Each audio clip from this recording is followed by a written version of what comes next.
See if they stay on the ground for second down. They come out with one back and three tight ends. Again, it's Miller. And there just continues to be nowhere to run. He's bottled up again at the line of scrimmage. Big Leonard Williams there on the stop. They need to get to the 29 if they want to pick up a first here on third down. Now a shotgun snap as they'll look to throw. And he fires one that's intercepted. Picked off by the Pro Bowler, Anthony Barr.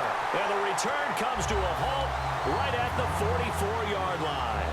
Now we take a glance at the offense as they work their way back out for their first possession of the second half. Their defense did its job, yielded no points. Now it's the offense's turn. And how much fun is that when you set things up to start a half, and you just tell you guys, hey, if you can shut them down, get it back for our offense, we can roll. And they played out perfectly. Now, can the offense do what they wanted to do at the half, which is find those weaknesses and now attack them and score some points. And break this tie. Offense looking to avoid a third and long. It's 2nd and 10. And the back goes into motion. On second down, here's Rodgers. Finding time. And incomplete there. A nice hit. Jars the ball free and brings up third down. Whenever I see an in-route dropped, as we just saw on that play, I'm always thinking that in the back of their mind, they're worried about what's coming at them because they're going towards traffic on that route as opposed to being away from it and maybe having a little bit more space. Throwing is Rodgers on third down. He targets Jordan Matthews, and it's caught. Give him 7 on the play, and that'll bring up 4th down. One hallmark of good defenses is understanding the game, understanding positioning, and tackling immediately in the secondary after catches. I think we just saw that on display right there. Got to him before he ever had a chance to think about turning it upfield. Well, the offense is not leaving the field. They're going to stay out and go for it on 4th and 3. Rodgers going to go on 4th down. And no escaping this time as he'll go down. They got him for a sack. Sean Lee in there to make the sack. He buries him for a loss of 10. And now here come the Cowboys.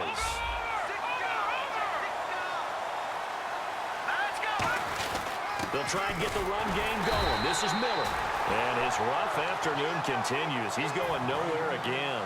The former All-Pro Marcel Darius brings him down. The best defensive linemen, they play with great leverage so they can get low and not get bowled over by offensive linemen. They have excellent hands. They can throw people off on a play. We just saw a great example of a really good run stop by a guy playing the defensive tackle position.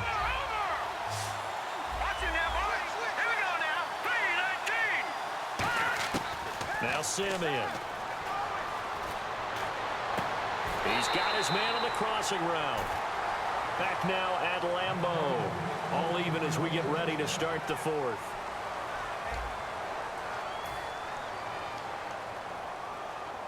And the offense lining up 1st and 10.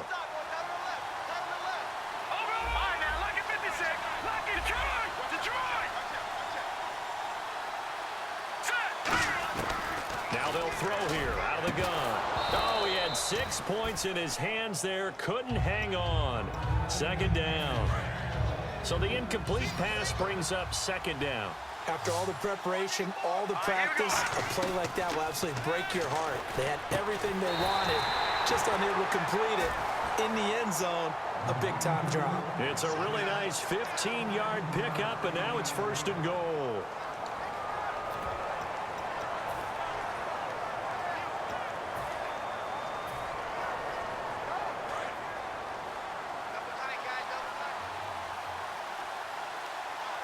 They come out here in the eye. Time running out here on the play clock. They'll let Reese see what he can do by the goal line. And he is going to lose yardage here. It's a loss of a yard there, and now 2nd down. They're going to hurry back to the line now. We talk all the time about how important it is to have leverage in blocking. It's also a big part of policing out gaps. Did you move someone out of... Oh, no, he lost the football. Plays like this when the ball comes free, it's often unusual for the team that lost it to get it back because this is the quarterback. The ball gets away from him. Everyone else is trying to execute what they're supposed to do on offense. They're usually looking in the other direction, downfield, or moved away from it. In this case, though, a teammate is able to come up with the ball. And now because of the sack, it's 3rd and goal from the 14. It's a 5-receiver set, 3 to the left, 2 to the right. And he dropped it. Now it was tipped, altered the ball a little bit, but he dropped it, and now 4th down. Anytime a ball's thrown in the middle of the field and it's popped up in the air, I expect someone to catch. It doesn't matter whether it's offense or defense because there's usually a great amount of bodies in that part of the field. In this case, no one came up with it. And Hopkins' kick is good. And they take a 17-14 lead. So the drive here ends with a field goal, and that does give them the lead, but this one is still a long ways from over. And you love to be able to look up at the scoreboard and see that you're out in front, but then you take one look across the field and see that offense is raring to come back out, and you think, I don't know that field goals are going to be enough to get us home. And Pittsburgh getting set to take the field. And on that last drive, went for it on 4th, turned it over. A good job by their defense, though. They held them to 3, but this offense, they've got to be a little bit better, a little bit more careful here. And sometimes when you see these calls on 4th down, when they decide to go for it, it's not necessarily the coach saying, I believe in my offense. Sometimes the coach saying, I believe in my defense. I can afford to go for it here because if we don't get it, I don't think we'll give up more than 3, and that's exactly what happened there. You think that factored in? I do. I think that he had that in his mind going into the game, that I'm going to be aggressive on offense because I know I've got a defense that can hold up their end. And let's see what the defensive coordinator may have up his sleeve here to try to get this final last stand and win this football game. Throwing now is Rodgers. And Matthews over the middle with a grab. And he's brought down after a good game. I know many people like to throw to the tight end, maybe in a little flexed out position because he creates mismatches with his size. But slot receivers do the same thing with their quickness, their speed, and their route running savvy.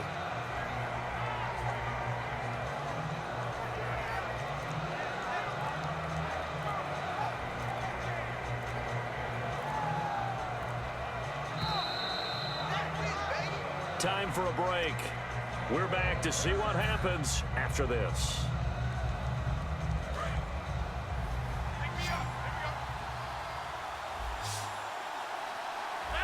And the wideout in motion.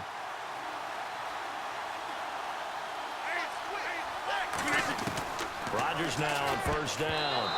Pass incomplete. It's always tough for the guys throwing the football when they think they've got a completion and the ball's almost there, and then someone sneaks a hand or two in and bats it away.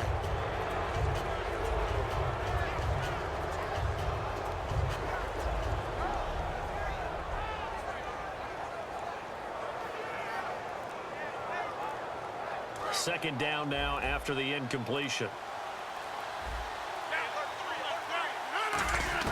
They'll look to throw. It's a short one here, complete to the tight end. It'll be a 3-yard gain, and that's going to bring up a 3rd down. Well, the strategy was evident there. Get it to your tight end and make it a one-on-one play with a cornerback. Who's usually going to win that one? The tight end, but not there. Not in this situation. How about the corner defeating that logic and making a really nice tackle? And he hits his man, Matthews.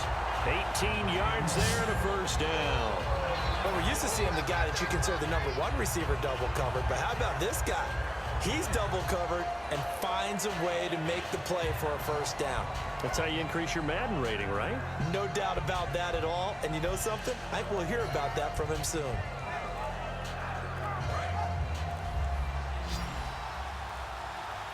They'll put 2 receivers left, 2 to the right. He's back to throw. And Matthews has it right side. And able to break one tackle, but then quickly brought down. But a nice little gain.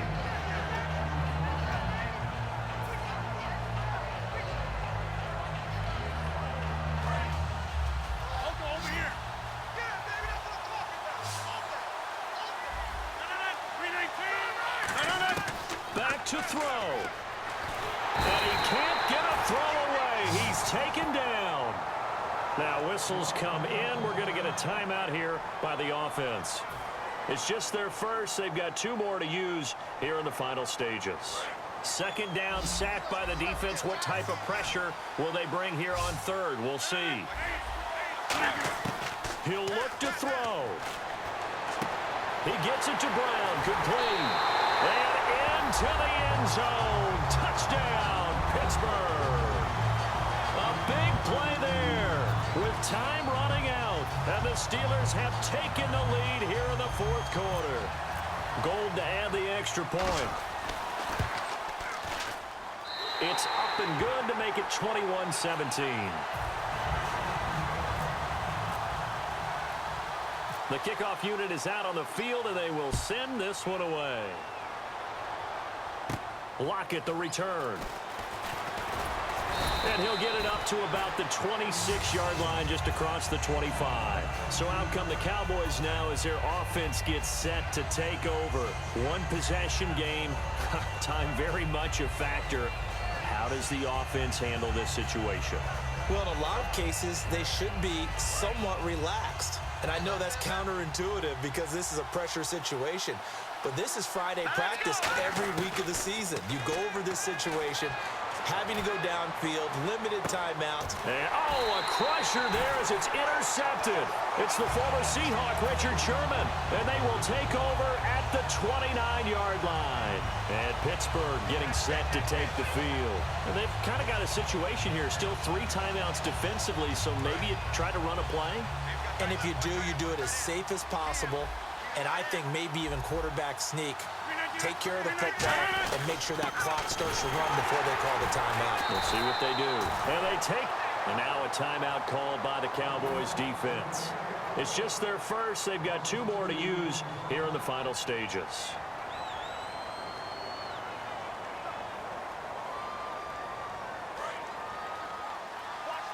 And they're definitely showing blitz here.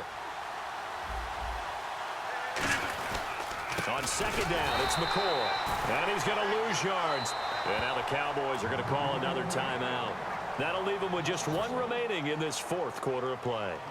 Brandon, there's no doubt the defense has to be excited after stacking up back-to-back running plays. But I still remember my old coaches saying, after you've had some success, you better be careful. They might have an answer for you, so make sure you watch your keys. And his first carry, he loses the football. It's picked up by the Cowboys. Well, he's not the starter coming in, getting his first carry off the bench. That's not the way to earn more carries. You have to stay in the game, even if you're not on the field, right? Stay mentally sharp, stay ready. And above all, when you get into the game, hold on to the football. Don't let the other team have it.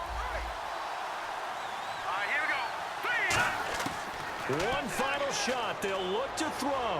He's got time. Now in desperation. And this is going to be caught. It's caught.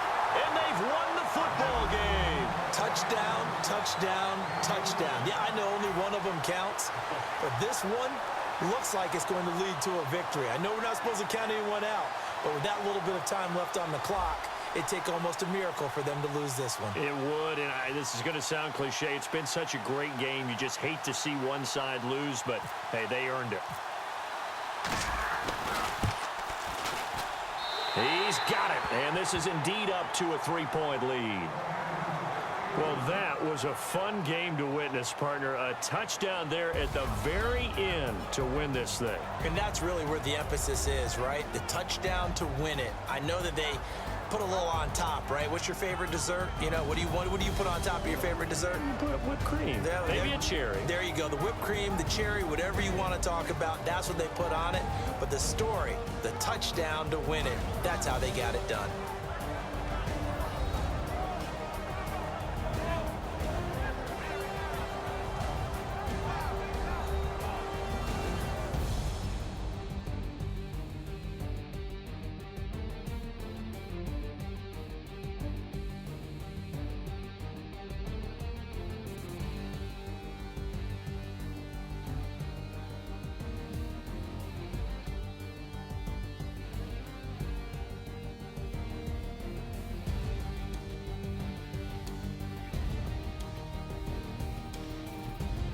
So that's a wrap for